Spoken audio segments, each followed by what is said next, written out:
الحمد للہ رب العالمین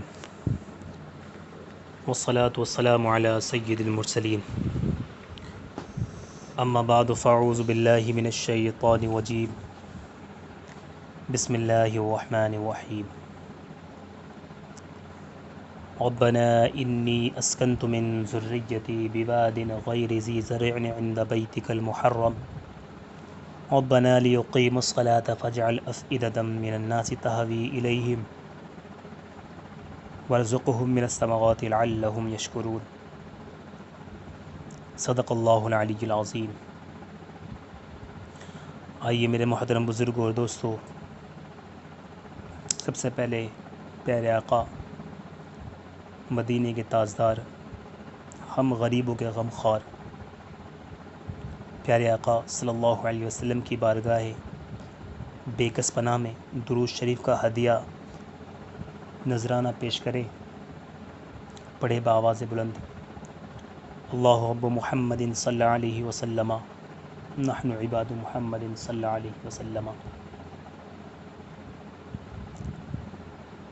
کون کہتا ہے کہ کردار بہت کام آیا، کون کہتا ہے کہ کردار بہت کام آیا، حشر میں دامن سرکار بہت کام آیا۔ خوف طاری تھا اندھیرا تھا مگر آقا، خوف طاری تھا اندھیرا تھا مگر آقا، قبر میں آپ کا دیدار بہت کام آیا۔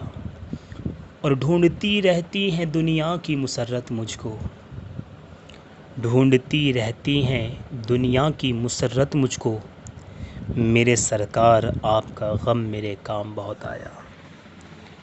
میرے عزیز محترم بزرگوں اور دوستو،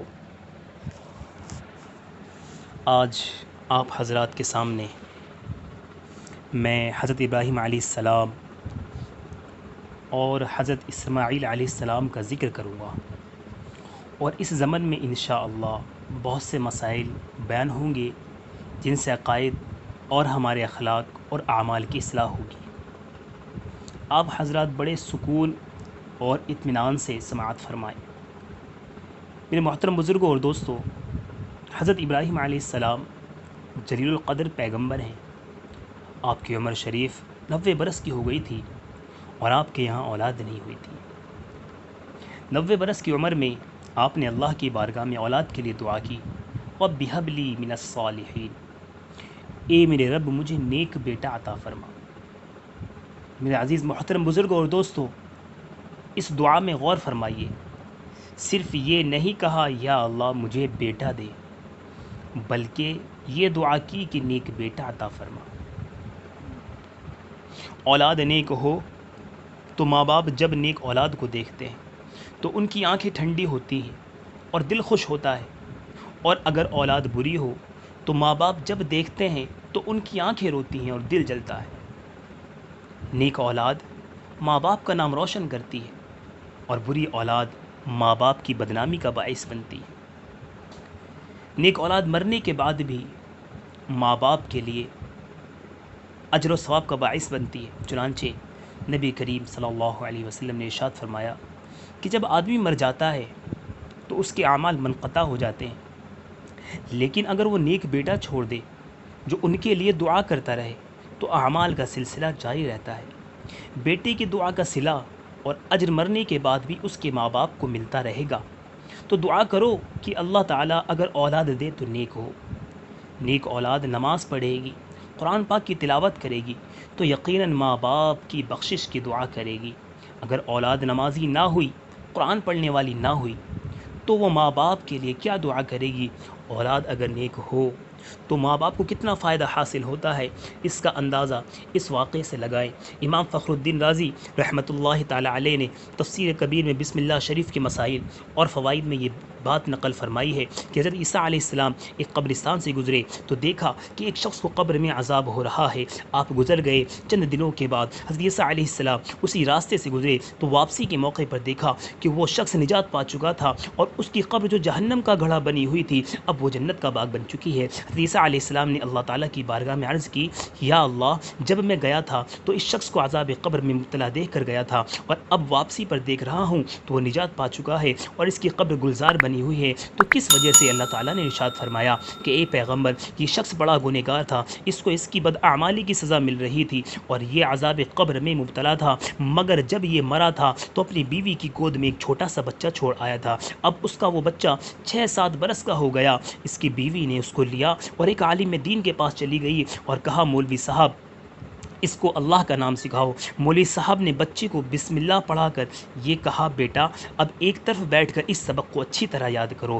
اے میرے پیغمبر، وہ بچہ ایک طرف بیٹھ کر بسم اللہ پڑھنے لگا۔ اس نے جب بار بار مجھے رحمان اور رحیم کہا، اس نے جب بار بار مجھے اپنی توتلی زبان سے رحمان اور رحیم کہہ کر بار بار مجھے پکارا تو میری رحمت کے دریا میں جوش پیدا ہوا۔ بسم اللہ وہ پڑھتا تھا مگر میں نے اس کے باپ کو بخش دیا۔ وہ عذاب جو اس کو ہو رہا تھا اس کو اٹھا لیا ہے، عذاب اس سے دور کر دیا ہے۔ اندازہ کرو ابھی اس بچے نے بسم اللہ ہی پڑھی ہے تو عذاب قبر میں مبتلا باپ کی بخشش ہو گئی، تو جب وہ بچہ اللہ کی کتاب پڑھ لے اور اس پر عمل بھی کرے تو ماں باپ کو کتنا اجر و ثواب ملے گا۔ تو اپنی اولاد کو قرآن پڑھاؤ، علم دین سکھاؤ، نیکی کی طرف لگاؤ۔ اگر تمہارا بچہ نیک ہو تو یہ دعا کرے گا، رب اجعلنی مقیم الصلاۃ ومن ذریتی ربنا وتقبل دعاء ربنا اغفر لی ولوالدی وللمؤمنین یوم یقوم الحساب۔ جب وہ ہر روزانہ وہ روز یہ دعا مانگے گا تو اس کی دعا رائے گا نہیں جائے گی، یقیناً اس کی دعا سے خود اسے، اس کی ذات کو، اس کے ماں باپ کو اور تمام مومنوں کو نفع پہنچے گا۔ آج کل ہمارا یہ شوق ہے کہ ہمارے بچے ڈاکٹر بن جائیں، انجینئر بن جائیں، منسٹر بن جائیں۔ میں یہ نہیں کہتا کہ آپ اپنے بچے کو انجینئر نہ بنائیں، آپ اپنے بچے کو ڈاکٹر نہ بنائیں، بہت کم لوگ ہیں جن کا یہ شوق اور جذبہ ہے کہ ہمارے بچے عالم دین بن جائیں، ہمارے بچے قرآن کے حافظ ہو جائیں۔ چنانچہ میں ایک بات عرض کرتا ہوں، اس سے سبق حاصل کرنا چاہیے۔ ہم بچوں کو پڑھاتے ہیں، وہ میٹرک ایم اے وغیرہ کرتا ہے، پھر اس کو ولایت بھیج دیتے ہیں، وہ ایم ایس وغیرہ کرتا ہے اور 5 سال کا کورس کر کے واپس آتا ہے، مغربی تہذیب میں رہتے ہوئے اس کے خیالات بھی مغربی قسم کے ہو جاتے ہیں، وہ مغربی تہذیب اور تمدن کا شیدائی اور دلدادہ ہو جاتا ہے، واپس آتا ہے، ماں باپ کے مرنے کا وقت آتا ہے، باپ کہتا ہے بیٹا میرے مرنے کا وقت ہے، نزا کا عالم ہے، مجھے تکلیف ہو رہی ہے، سورہ یاسین پڑھو تاکہ میری جان آسانی سے نکل جائے، کیونکہ آج کل سورہ یاسین ہی جان نکالنے کے لیے رہ گئی ہے۔ تو وہ بیٹا جس نے ولایت میں تعلیم حاصل کی ہے، جس نے ڈگریاں حاصل کی ہیں، جس کی تعلیم پر باپ نے سینکڑوں ہزار روپے خرچ کیے ہیں، وہ بچہ اس قابل نہیں کہ اپنے باپ کے سامنے سورہ یاسین کی تلاوت کر سکے۔ وہ بچہ کہتا ہے مجھے تو یہ بھی پتہ نہیں کہ سورہ یاسین ہے کون سے پارے میں۔ بتائیے جس کی تعلیم پر باپ نے ہزارہ روپے خرچ کیے ہیں اور اس کا خرچہ پورا کرنے کے لیے نہ آپ نے جائز دیکھا اور نہ ناجائز دیکھا، اس کی ضروریات پوری کی، اپنی جان پر کھیل گئے اور خون پسینہ ایک کیا اور اس کے اخراجات پورے کیے، اس کو پڑھایا لکھایا، مگر وہ آپ کے مرنے کے وقت سورہ یاسین بھی پڑھ کر نہیں سنا سکا۔ اللہ اکبر کبیرہ۔ چلیے صاحب، مولوی صاحب کو بلا لیا گیا، مولوی صاحب آ گئے، مولوی صاحب نے سورہ یاسین پڑھی اور جان نکلی۔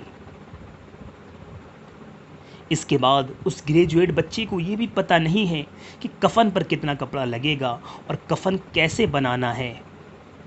چلیے صاحب، وہ بھی جاننے والوں نے بتا دیا، کفن تیار ہو گیا۔ اس کے بعد غسل تو چلو چھوڑ دو، غسل تو اس کو دینا ہے ہی نہیں، مگر بہتر تو یہی ہے کہ گھر والے غسل دے، کیونکہ گھر والے جس محبت اور جس عقیدت کے ساتھ غسل دیں گے، جسے اجرت لینی ہے، جسے پیسے لے کر کام کرنا ہے، وہ اس محبت کے ساتھ غسل نہیں دے سکتا۔ اس کے بعد نماز جنازہ پڑھنی ہے، اس گریجویٹ بچے کو نماز جنازہ بھی یاد نہیں، اس کے بعد گریجویٹ بچے کو یہ بھی پتہ نہیں کہ دفن کرنے کا مصنون طریقہ کیا ہے۔ یہ حال ہے گریجویشن کرنے والوں کا، باپ کو کوئی فائدہ نہیں ملے گا۔ ہاں اگر تلاوت کرے، نمازیں پڑھے، کلمہ شریف کی تسبیح پڑھے اور اللہ کا ذکر کرے اور ماں باپ کی روح کو ثواب پہنچائے تو ماں باپ کو فائدہ ہوگا۔ حضرت ابراہیم علیہ السلام نے دعا کی، رب ہب لی من الصالحین، اے میرے رب مجھے نیک بیٹا عطا فرما۔ اللہ تعالیٰ نے دعا قبول فرمائی۔ اللہ تعالیٰ ارشاد فرماتا ہے، ہم نے ابراہیم علیہ السلام کو ایک حلم والے بیٹے کی بشارت دی، اس بشارت کے مطابق حضرت اسماعیل علیہ السلام پیدا ہوئے۔ میرے عزیز محترم بزرگوں اور دوستو، انشاءاللہ عز و جل زندگی رہی تو پھر انشاءاللہ اس سے آگے کا قصہ آپ کی بارگاہ میں پیش کروں گا۔ دعا کریں کہ اللہ تبارک و تعالی ہمیں پیارے آقا صلی اللہ علیہ وسلم صدقے طفیل دنیا و آخرت کی تمام بھلائیاں نصیب فرمائے، ہمارے ماں باپ کی اور تمام امت مسلمہ کی مغفرت فرمائے، پیارے آقا صلی اللہ علیہ وسلم کی سنتوں پر عمل کرنا ہم سب کے لیے آسان فرمائے، ہمارے بچوں کو عالم دین، حافظ قرآن اور عالم بعمل بنائے، اور ہمیں قرآن کو سکھانا ہمارے لیے آسان فرمائے۔ آمین۔ وآخر دعوانا ان الحمد للہ رب العالمین۔